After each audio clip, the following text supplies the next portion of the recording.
Flight attendant Sarah Mitchell served champagne at 35,000 feet.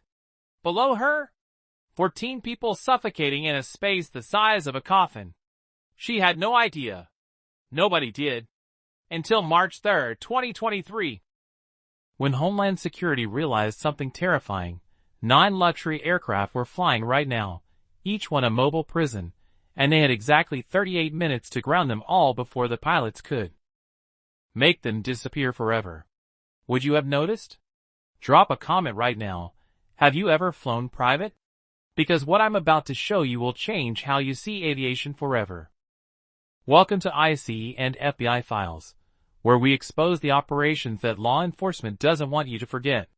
I'm your host, and today's case? It's not just about human trafficking.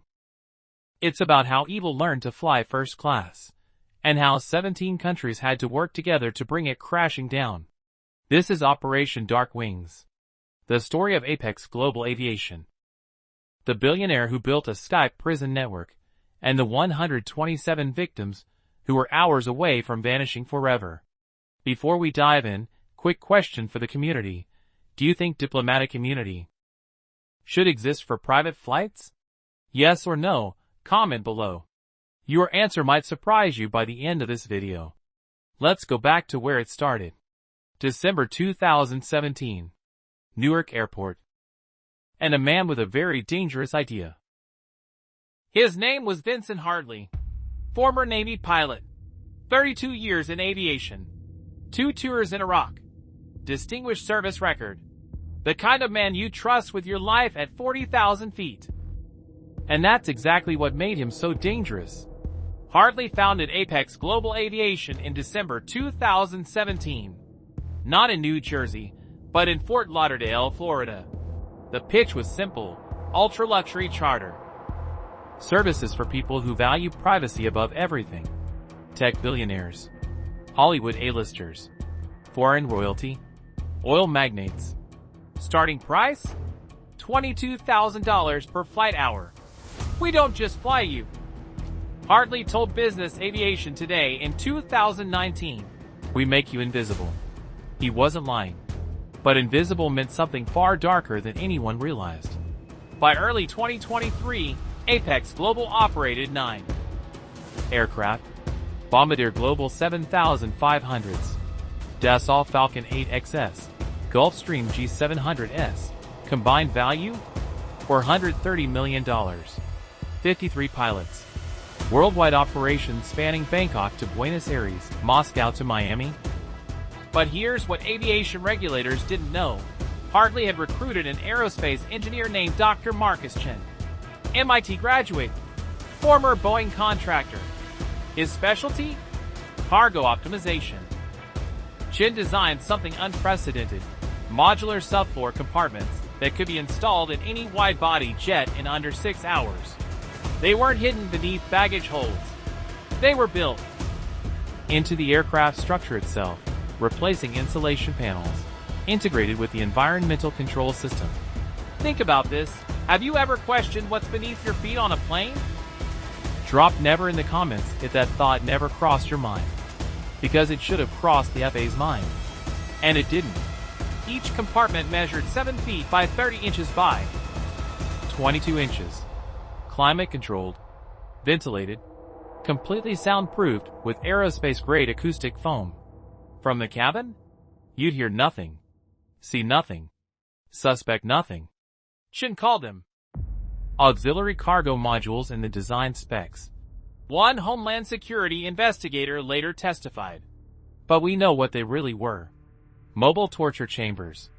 Over 5 years, Apex Global moved 1,264 people through those compartments, across 19 countries, using a system so brilliant, so insidious, that it took a random customs inspector in Singapore to accidentally stumble onto it.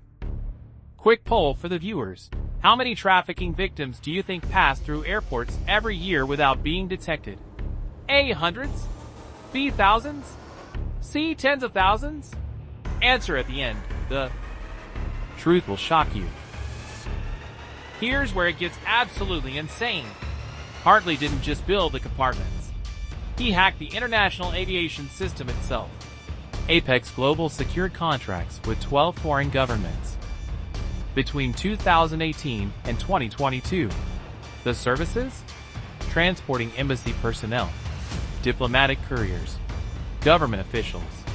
All legitimate, all documented. But here's the genius, and I use that word with absolute disgust. Hardly filed every flight as a diplomatic transport, even the ones that had nothing to do with embassies.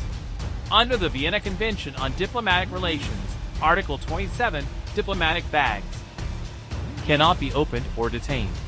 That protection extends to diplomatic aircraft. No inspections, no searches, no questions asked. We were essentially flying with international immunity. Hartley told his trafficking partners in a recorded call that ICE would later obtain. Customs sees diplomatic status on the flight plan and waves us through. We could be carrying nuclear weapons. And they couldn't look. Let me ask the community something. Did you even know diplomatic flights had immunity? Comment yes or no, because 90% of people have no idea this loophole exists. Over 5 years, Apex Global filed 847 diplomatic flight plans. Only 219 were legitimate embassy transports. The other 628? Trafficking operations disguised as diplomatic missions. They'd list passengers as embassy staff classified or consular personnel restricted, explained ICE Special Agent Rodriguez, who led the investigation. Countries don't verify every diplomatic manifest. They trust the system. Hardly exploited the trust. The routes were strategic. Eastern Europe to Middle East, women trafficked for exploitation. Southeast Asia to South America, children moved between trafficking rings. Central America to North Africa, labor trafficking victims. South Asia to Eastern Europe, forced labor recruitment. They weren't random flights. Rodriguez continued. They were supply chains. Human supply chains operating at jet speed. March 3, 2023, 6:47 a.m. Eastern Time. That's when everything came crashing down. Literally. A Homeland Security analyst named Jennifer Park was running routine audits on international flight patterns. She noticed something odd.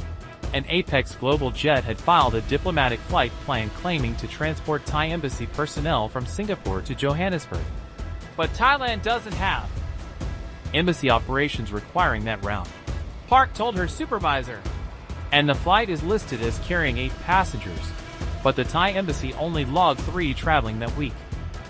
She cross-referenced 6 months of Apex Global flights, found 37 similar discrepancies, all diplomatic, all suspicious.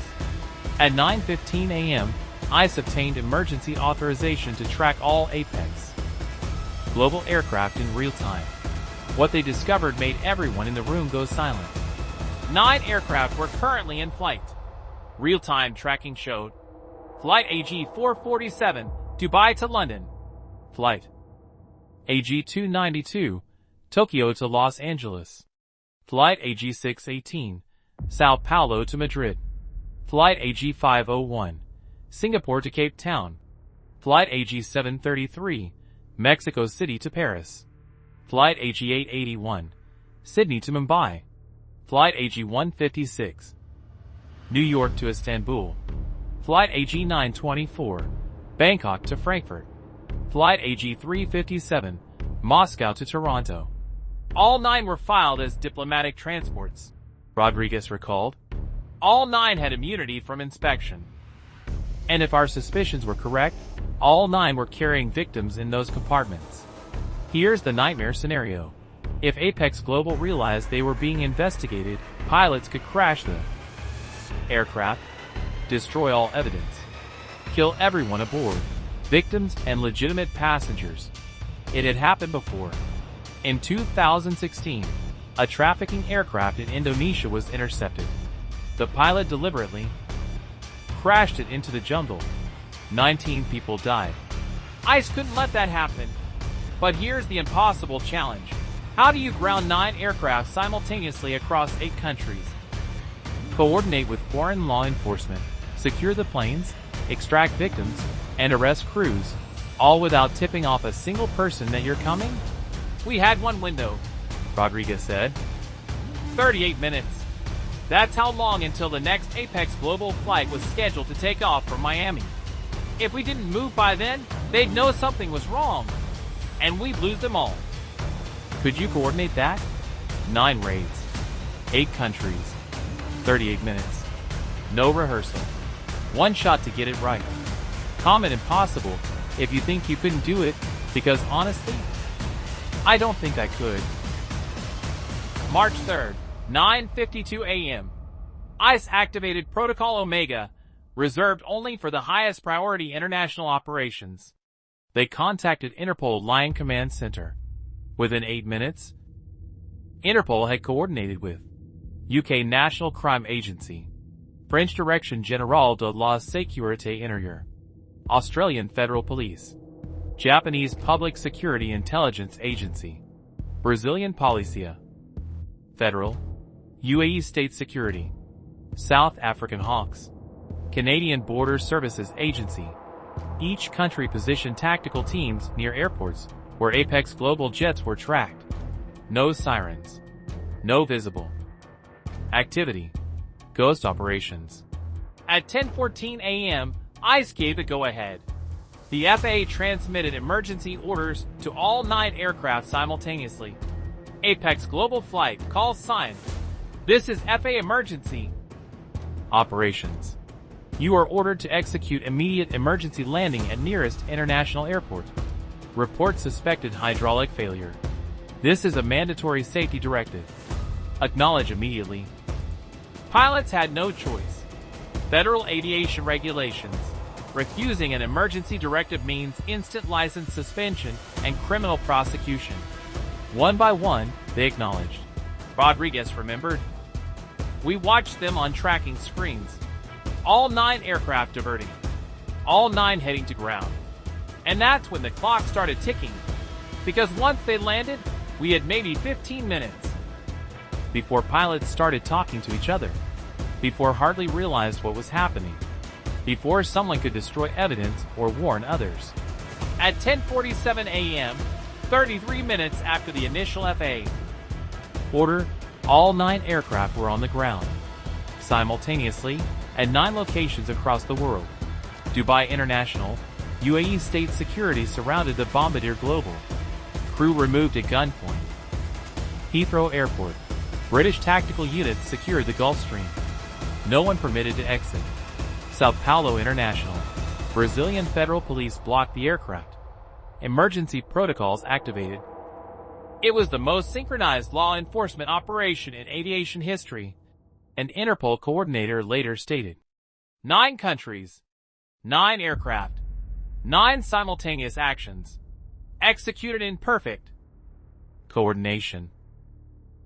When they opened those compartments, hardened federal agents cried.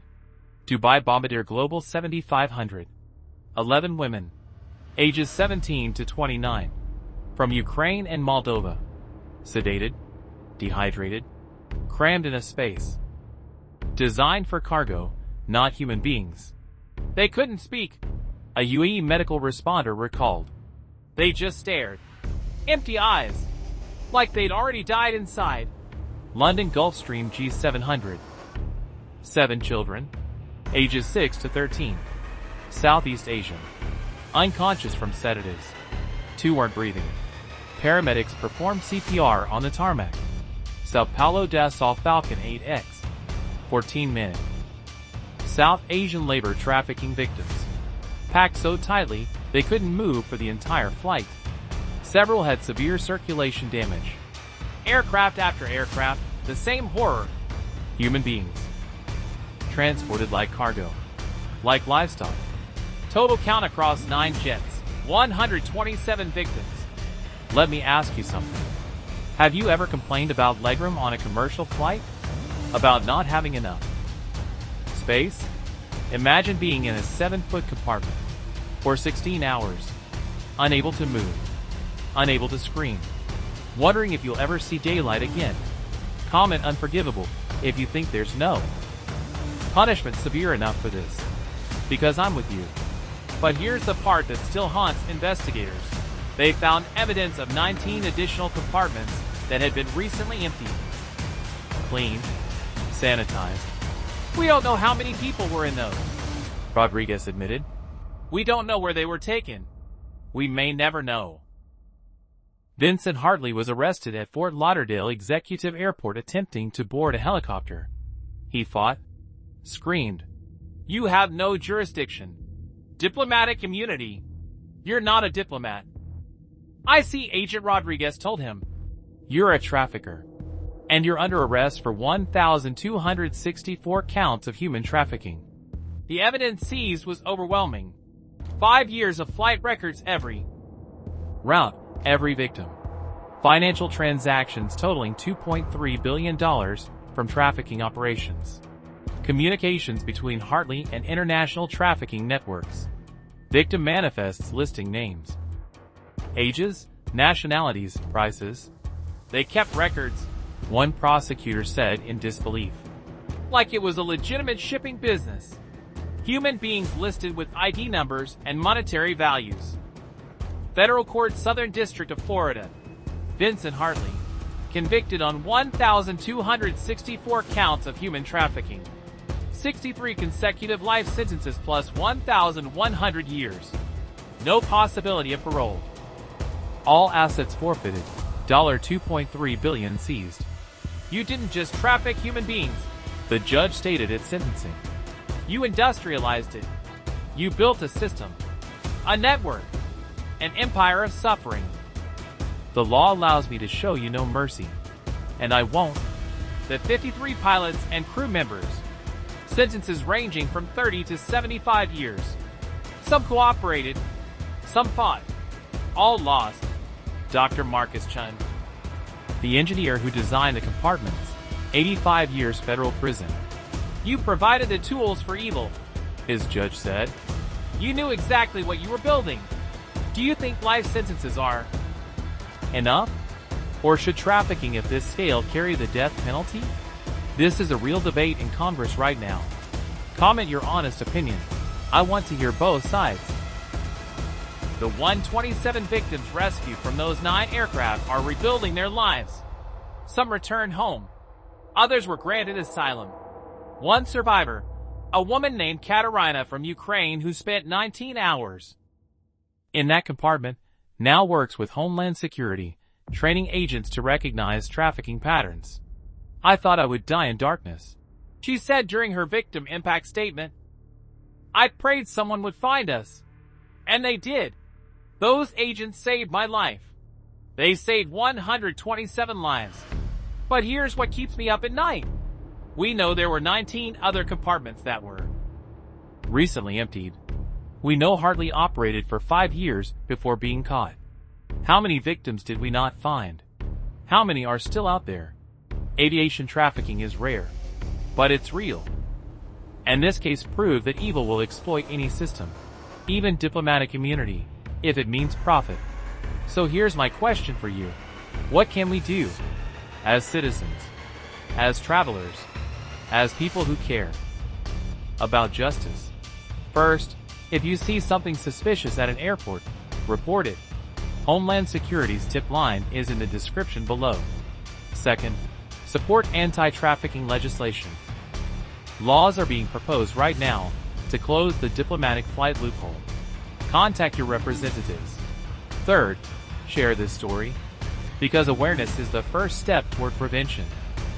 This is IC and FBI Files, where we expose the operations that changed law enforcement forever. Vincent Hartley is an ADX foreign supermax now. Solitary confinement. He'll never see the sky again. His billion-dollar empire is destroyed. His name is forever synonymous with evil. But 127 people are alive today because Homeland Security noticed one suspicious flight plan. Because 17 countries coordinated the impossible. Because justice transcends borders when human lives are at stake. If you stand with the 127 survivors, hit that like button right now. Subscribe to IC and FBI Files for more cases that expose trafficking networks. And drop a comment telling me, Should diplomatic immunity be abolished for private aviation? I'll be reading every response. Remember, evil flies first class. But justice? Justice never sleeps. This is IC and FBI Files. Stay vigilant, stay informed, and never stop fighting for those who can't fight for themselves.